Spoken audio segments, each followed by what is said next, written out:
মনে হয়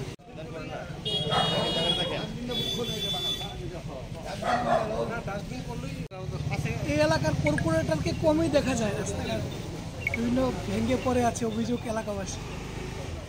আগরতলা পৌর নিগম তো কাজ করছে, আমি তো এসেছি না, মেয়র হিসেবে এসেছি, আমাদের অফিসারের কমিশনার থাকেন, আমাদের ইঞ্জিনিয়ার সবাই আছেন, আর এখানে মন্ডল সভাপতি আছেন, এখানে ওয়ার্ড সবাই। সার্বিকভাবে কাজটা একটা টিম ওয়ার্ক হয়। এখন আমি কোথাও না গেলে যে কাজ হচ্ছে না, আজকে যে বরজলা সবটা এভিকশন করা হয়েছে, এখানকে আমি ছিলাম না, তো কাজ তো হয়েছে। আমাদের একটা টিম ওয়ার্ক সিস্টেমে চলে।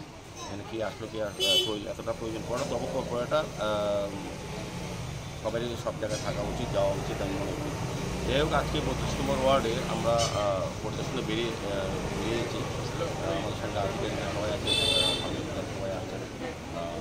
আমরা প্রতি ওয়ার্ডে বিভিন্ন সময় ভিজিট করি, বিশেষত ওই এলাকার কিছু কিছু জায়গা আমরা দেখি যখন কিছু অভিযোগ আসে বা মানুষের একটা দাবি থাকে, কিংবা আমরা নিজেরাও মনে করি যে এই জায়গাগুলি কাজগুলি করা উচিত। এখন এই হিসাবে আমরা 32 নম্বর ওয়ার্ডে আজকে বেরিয়েছি এবং বিভিন্ন সময় নবান্ন ন্যাশনাল আরম্ভ করে বাদশাহ মন্দিরে যাচ্ছি।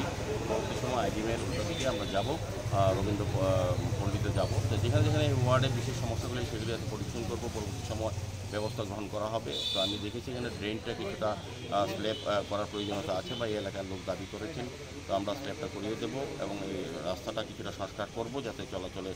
কারণ দীর্ঘ 25 বছর এই এলাকাতে বিশেষ কিছু কাজ হয়নি, পৌর নিগমে যারা দায়িত্ব ছিলেন কমিউনিস্ট পার্টির দ্বারা কাজগুলি করেনি।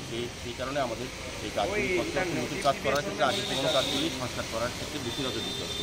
সার্বিকভাবে আমরা সারা আগরতলার সমস্ত ওয়ার্ডে বিভিন্ন সংস্থা বিভিন্ন রকম ড্রেন রাস্তা করার চেষ্টা করছি। 32 ওয়ার্ডে আজকে বেরিয়েছি, যে সমস্যাগুলি আছে সেগুলি সমাধানের চেষ্টা করব।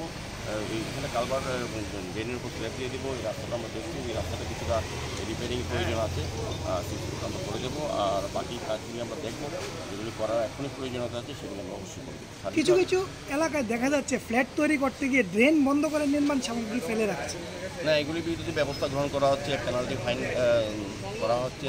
সার্বিকভাবে আমরা চেষ্টা করছি, যখনই আমরা খবর পাওয়া গেছে বা আমরা চাইবো যে এলাকার লোকগুলি যাতে এলাকার লোকে যা বসবাস করেন কোথাও যদি ড্রেন বা আবর্জনা ফেলা হয় ফেলেন, কিংবা কোনো ফ্ল্যাট করতে গিয়ে তাদের সামগ্রীগুলি যদি ড্রেনের উপর রাখেন, আমাদেরকে বলার জন্য এবং আমাদের ট্রান্সপোর্ট এবং আমাদের অফিসাররা প্রতিনিয়ত বিভিন্ন এলাকা পরিদর্শন করছেন, আমাদের কর্পোরেটরও আছেন, এগুলির বিরুদ্ধে ব্যবস্থা গ্রহণ করা হয়েছে। দেখবেন এখন অনেকটা বন্ধ হয়ে গেছে, তবুও আমরা চেষ্টা করছি সার্বিক যাতে ড্রেনের উপরে কোনো আবর্জনা না ফেলে বা ড্রেনের উপর রেখে কোনো সামগ্রী না রেখে যে বিল্ডিংয়ে কাজ করছে না, এটা আমরা বন্ধ করে দেওয়ার চেষ্টা করছি।